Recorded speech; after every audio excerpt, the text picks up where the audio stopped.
Welcome to another episode of the Visser Podcast. Today we have a special guest, Gulsum. She's a patient of mine.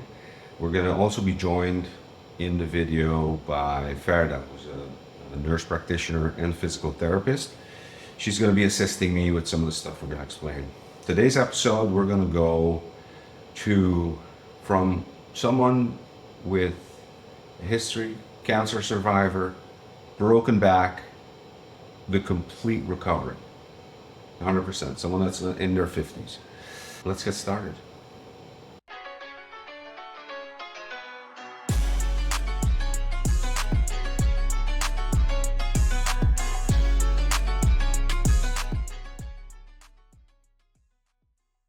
Okay, so today's episode is specifically based on showing you what needs to be done.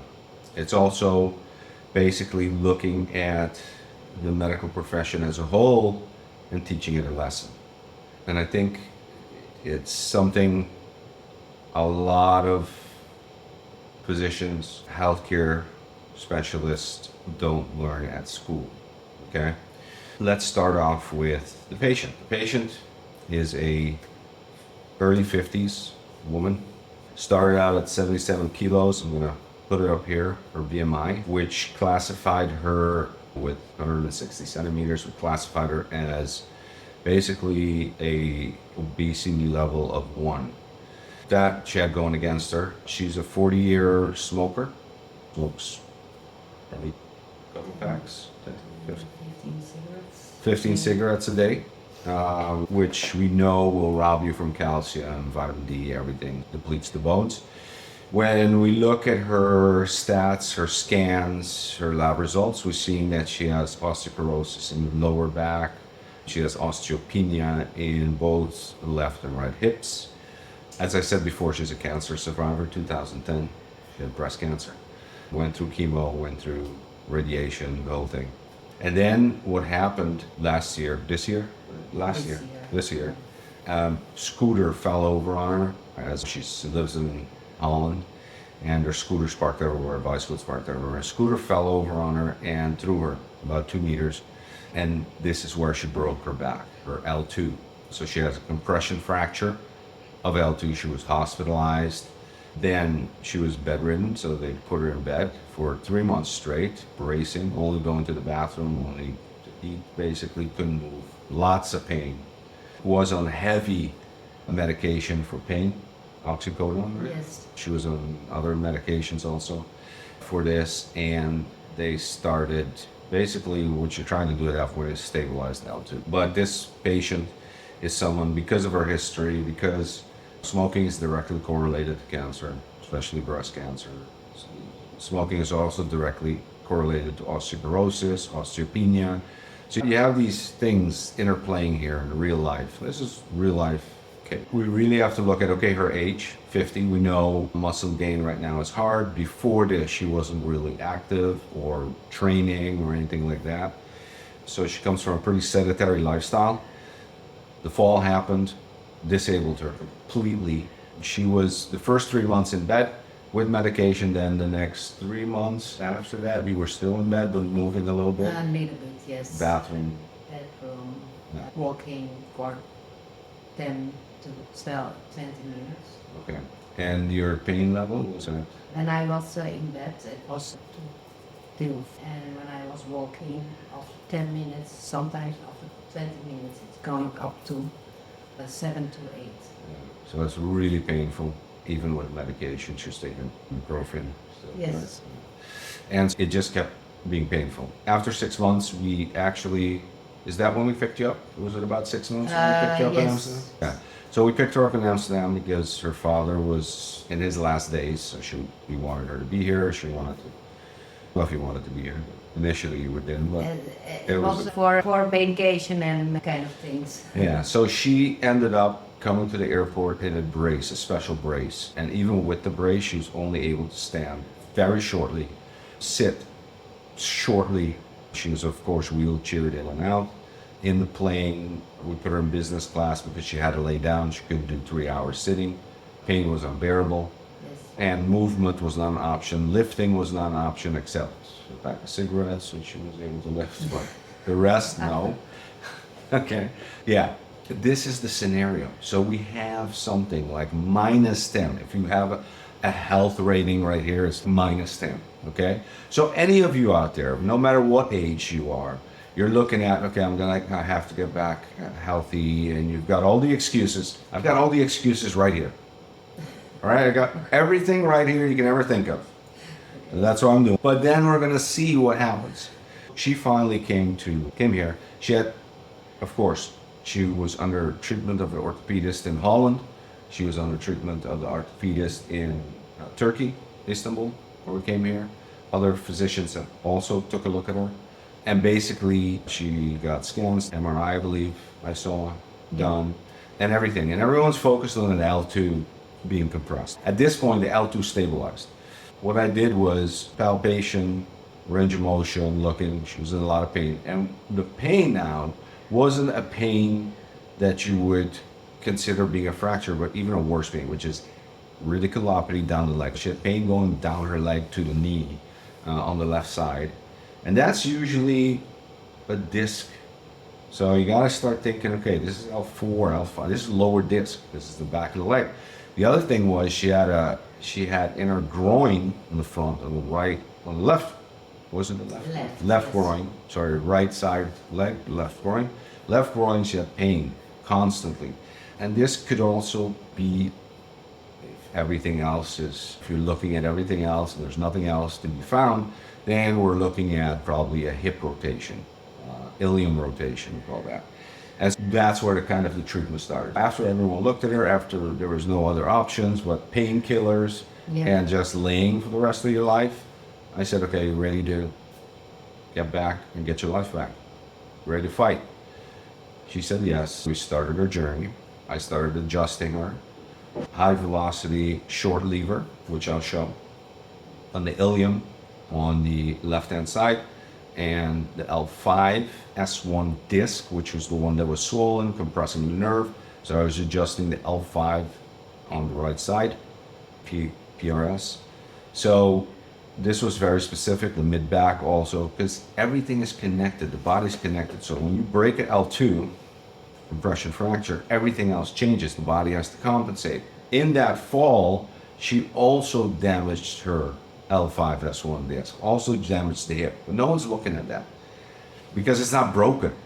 Before it breaks, there's a lot of other ways it can be impeding your existence. And one of the ways is if there's nerve compression.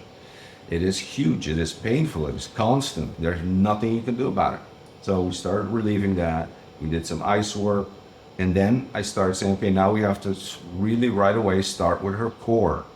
So one was she has to walk. So walking started at 10 minutes. That's what she could do. And then she slowly moved it up to 30 minutes and went on. The weight started coming down. She lost a lot of weight in between when she came. So now if you look at the BMI, we're at an overweight, borderline overweight, going to normal weight right now. So I think in the future, I would like her to get to 57 kilos. That's her weight. At her height, that would be her weight. That would be a good BMI in that range. So she has a little bit more to go, but she's done most of the work. The weight is a big one because we know how fat interplays. The fat is active. It's an active cell, and it plays in with how our metabolism works, our digestion, our inflammation throughout our body. It wreaks havoc. Okay, we need to get the fat down. When we started treatment, right away she started feeling the relief in the radiculopathy, so the pain going down the leg and the hip and the knees. I could move and I couldn't sit.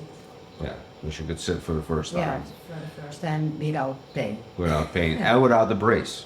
Yeah. So we took away the brace, which was a big relief. It's a full body brace. You're going to see it right here. We took away the brace and started walking. When we combined this, of course, with core exercises, and we started out with 2 or 3 very simple ones. Yeah. Out of bed, and we're going to show them here with Farida, of course, who's helping us out. And it's really about doing the cat. It's about stretching that low back, putting pressure on the disc, because the disc is swollen posteriorly on the back. The back The disc is swollen on the back. So we're trying to push that disc so that fluid kind of goes back to center and creates less pressure to that area on the nerve. We're trying to ice that, and we're trying to do that. Every day she was doing those, right? Then to strengthen the core, actually, we had her up on her hands and knees and then doing opposite side lifts. So the hand and the leg, as you can see, going up. Okay, all these were done probably twice a day, sometimes 3 times a day, and start where you can. And then she ends up at 10 reps each, repetitions each. So that's where we want to have her. We started with those. Then, as that went, a couple of weeks, with the walking increasing, of course, because walking alone is not going to do it. Listen, walking is very good. You need to walk. It's a basis, okay? And I'm looking for 10,000 steps, okay? But it's your basis. You should walk. And she was walking uphill, even harder. But it's good for you. But that's your basis. I need weight-bearing exercise. I need core strength. Besides walking, we need to do weight-bearing exercise. This is for women. Any age, 70, 80, doesn't matter, 90. I need weight-bearing exercise, what you can handle. And so to do that, these are the exercises we're starting with. So we're starting from less than 0. For a patient that's over 50, a patient that has osteoporosis, a patient that has osteopenia, and break any second. The hips could break, anything could break. We're doing this, okay? And we're adjusting her. No issues there. Here we go. Next exercises that we're doing is we're doing squats. She starts up very high in the chair because that's all she can do, barely, couple, a lot of pain. 3, 4 like, ah. And then we move her to a lawn chair. That took a couple of days, of course. And then eventually I want her to do it like Ferda, as you can see on the right. How Farada's doing that. So that's complete. So that's what we're going towards. We still have a little ways to go, but we're doing that. After that, we were doing, see, what's up is, here we did the squats. Oh, lunges. Yeah. We did the lunges. We started with lunges. That's much later because they're harder, of course, but they're very good. Focus in the distance, do your laps. Length of, you can do 10, 20 meters back and forth. Just with body weight, everything with body weight. And then we're showing also some stretches and some extra exercises that you could start with and be doing while you're also walking. This is a good place to start. Get your cardio a little bit going, get your body going. And as soon as we master these completely, the one important thing that I left out was the one where you get off the ground with one hand. Okay, we missed that one. That one is super important. That's one that we actually teach older people to do, because when you fall, as you get older, you can't get up. People cannot get up. Remember that thing? I've fallen and I can't get up, that little button there? This is why they invented that button, okay? Older people cannot get up. After 60, if you break a hip, half of you are gonna die, half of you are gonna live miserably for more years till you die. This is a fact. You look it up in the research. Okay, we want you to be able to fall. We want you to be able to get up from the ground. If you slip in your bathroom, whatever, I want you to be able to get up, one hand, no matter what age. So we need to train that. She wasn't able to do that initially. So we trained to do it, and now she can do it. And as you can see, Freda does it with no hands. Yeah. She's a superstar. I will do that At one point, also. yes. But one hand is the thing, and train both sides. I want you training this. Listen, when you're young, you're active, it seems easy. It's nothing to it. What are you talking about? You get a little old, you got a little weight on you, try it. It's a whole different ballgame. But it's a lifesaver. You need to be able to get yourself off the ground when something happens.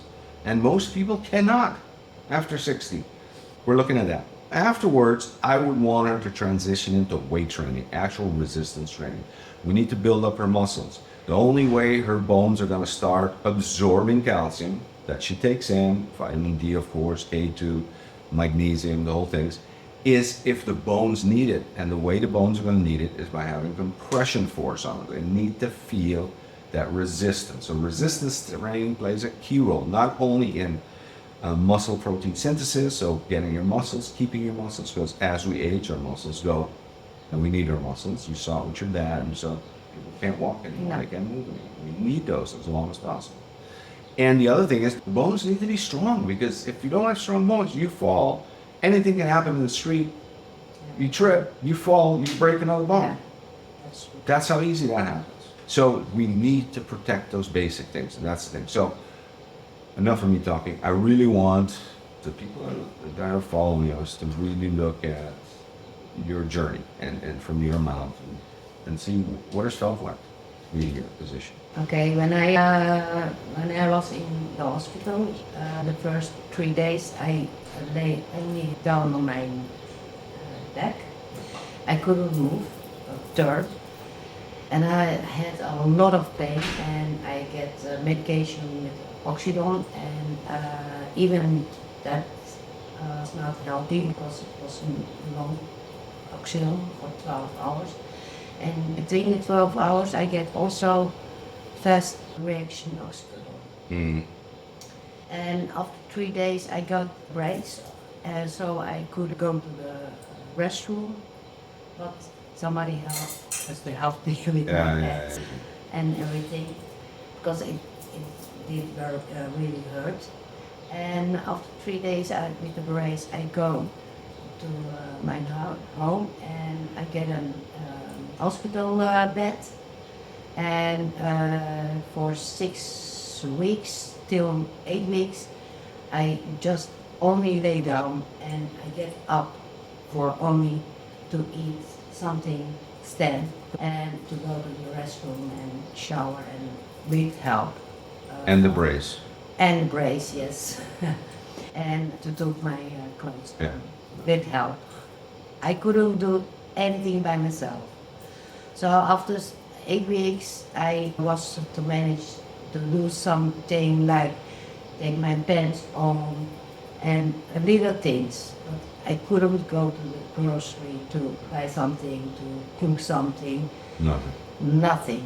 And after, I think, 4 months, I thought I can work for maybe 1 hour a day. And your work is online, right? It's on the my computer. work's online, and I have to sit down. Okay. And but after 10 minutes, sometimes 20 minutes, I get very pain from my inside. It was just like a knife or pin is cutting me inside. The pain was was like Or cold, yeah. And I couldn't only took ibuprofen, but it didn't help because you have to do it every time. And the only way to get my pain off was lying down.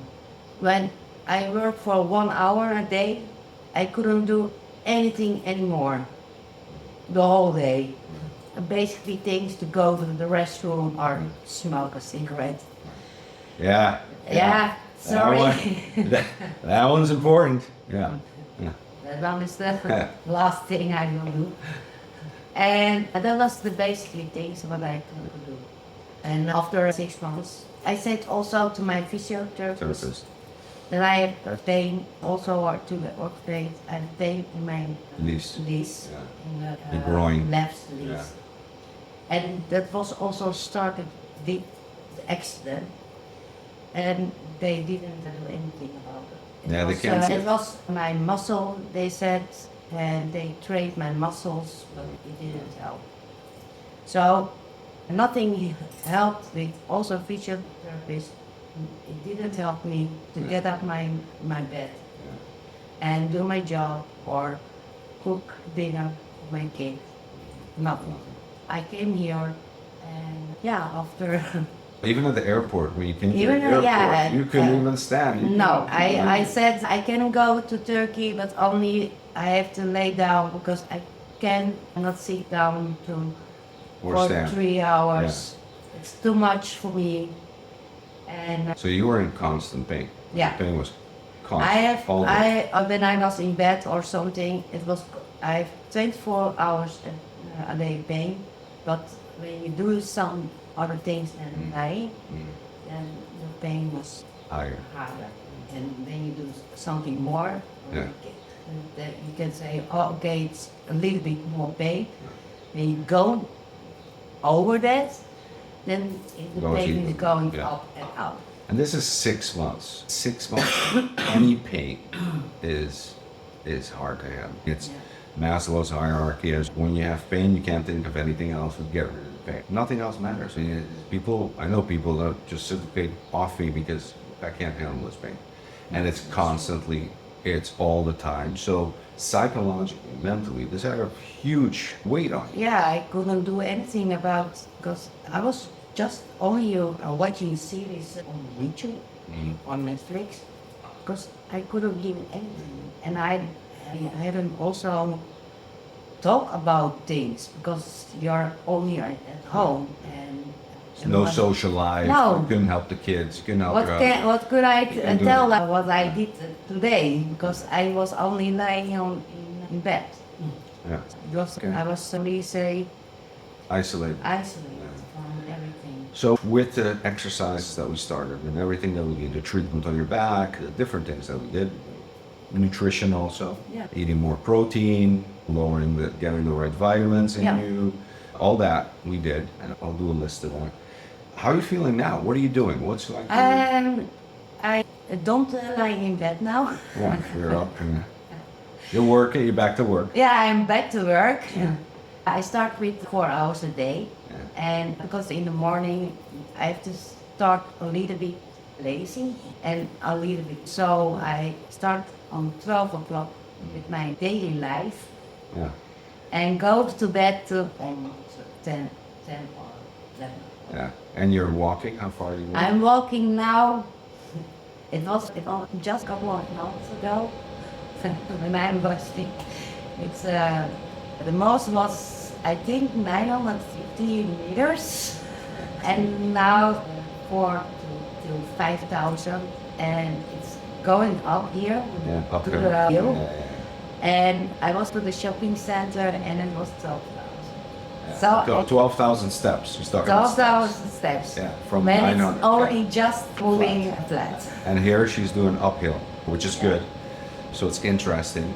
She's sitting, she's working, she has a normal life. She goes shopping, they carry stuff, she's carrying stuff.